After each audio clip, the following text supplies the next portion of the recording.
आज मैं आपके लिए लेकर आई हूँ महादेवी वर्मा की लिखी कहानी गिल्लू। ये एक छोटी सी गिलहरी से महादेवी वर्मा के लगाव और उसके मिलने और बिछड़ने की प्यारी सी दिल को छू लेने वाली कहानी है। तो आइए शुरू करते हैं। सोन जूही में आज एक पीली कली लगी है। इसे देखकर अनायास ही उस छोटे जीव का स्मरण हो आया जो इस लता की सघन हरितिमा में छिप कर बैठता था और फिर मेरे निकट पहुंचते ही कंधे पर कूदकर मुझे चौंका देता था। तब मुझे कली की खोज रहती थी, पर आज उस लघु प्राण की खोज है।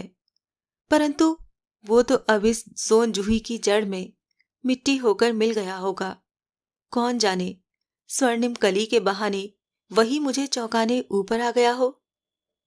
अचानक एक दिन सवेरे कमरे में बरामदे में आकर मैंने देखा दो कौए एक गमले के चारों ओर चोंचों से छुआ छुआल जैसा खेल खेल रहे थे।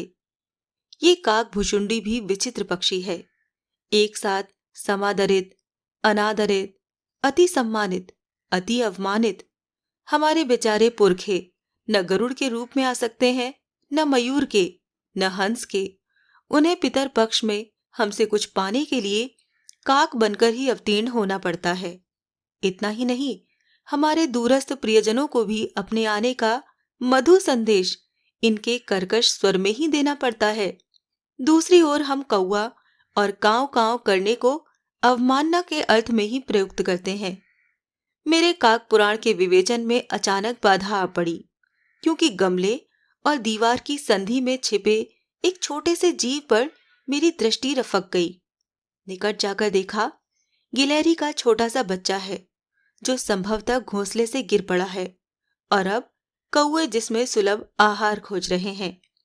काकद्वय की चोंचों के दो घाव उस लघु प्राण के लिए बहुत थे, अतः वो निश्चेष्ट सा गमले से चिपटा पड़ा था। सबने कहा कौए की चोंच का घाव लगने के बाद ये बच नहीं सकता, अतः इसे ऐसे ही रहने दिया जाए। परंतु मन नहीं माना।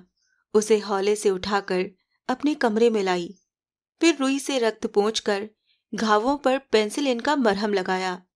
रुई की पतली बत्ती दूध से भिगोकर जैसे तैसे उसके नन्हे से मुंह में लगाई, पर मुंह खुल न सका और दूध की बूंदें दोनों ओर ढुलक गईं। कई घंटे के उपचार के उपरांत उसके मुंह में एक बूंद पानी टपकाया जा सका। तीसरे दिन वो इतना अच्छा और आश्वस्त हो गया कि मेरी उंगली अपने दो नन्हे पंजों से पकड़कर नीले कांच के मोतियों जैसी आंखों से इधर उधर देखने लगा। 3-4 मास में उसके स्निग्ध रोए, झब्बेदार पूंछ और चंचल चमकीली आंखें सबको विस्मित करने लगीं। हमने उसकी जातिवाचक संज्ञा को व्यक्तिवाचक का रूप दे दिया और इस प्रकार हम उसे गिल्लू कहकर बुलाने लगे। मैंने फूल रखने की एक हल्की डलिया में रुई बिछाकर उसे तार की खिड़की पर लटका दिया। वही 2 वर्ष गिल्लू का घर रहा। वो स्वयं हिलाकर अपने घर में झूलता और अपनी कांच के मनकों सी आंखों से कमरे के भीतर और खिड़की से बाहर न जाने क्या देखता समझता रहता था। परंतु उसकी समझदारी और कार्यकलाप पर सबको आश्चर्य होता था। जब मैं लिखने बैठती तब अपनी ओर मेरा ध्यान आकर्षित करने की उसे इतनी तीव्र इच्छा होती थी कि उसने एक अच्छा उपाय खोज निकाला। वो मेरे पैर तक आकर सर से पर्दे पर चढ़ जाता और फिर उसी तेजी से उतरता। उसका ये दौड़ने का क्रम तब तक चलता जब तक मैं उसे पकड़ने के लिए न उठती। कभी मैं गिल्लू को पकड़कर एक लंबे लिफाफे में इस प्रकार रख देती कि उसके अगले 2 पंजों और सिर के अतिरिक्त सारा लघु गात लिफाफे के भीतर बंद रहता। इस अद्भुत स्थिति में कभी कभी घंटों मेज पर दीवार के सहारे खड़ा रहकर वो अपनी चमकीली आंखों से मेरा कार्यकलाप देखा करता।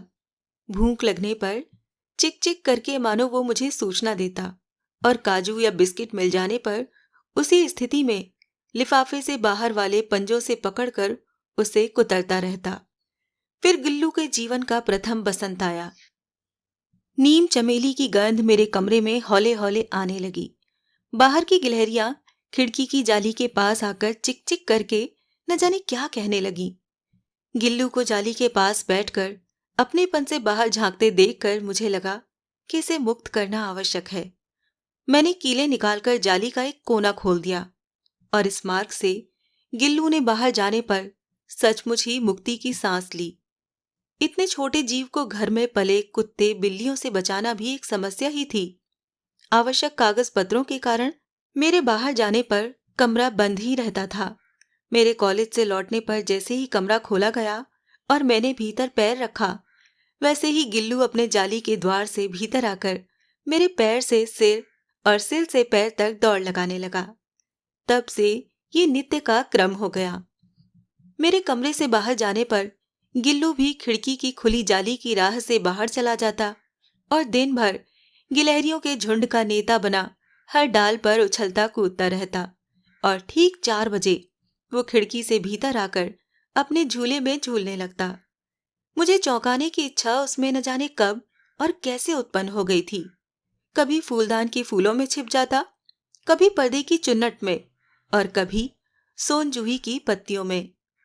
मेरे पास बहुत से पशु पक्षी हैं और उनका मुझसे लगाव भी कम नहीं है, परंतु उनमें से किसी को भी मेरे साथ मेरी थाली में खाने की हिम्मत हुई है, ऐसा मुझे स्मरण नहीं आता।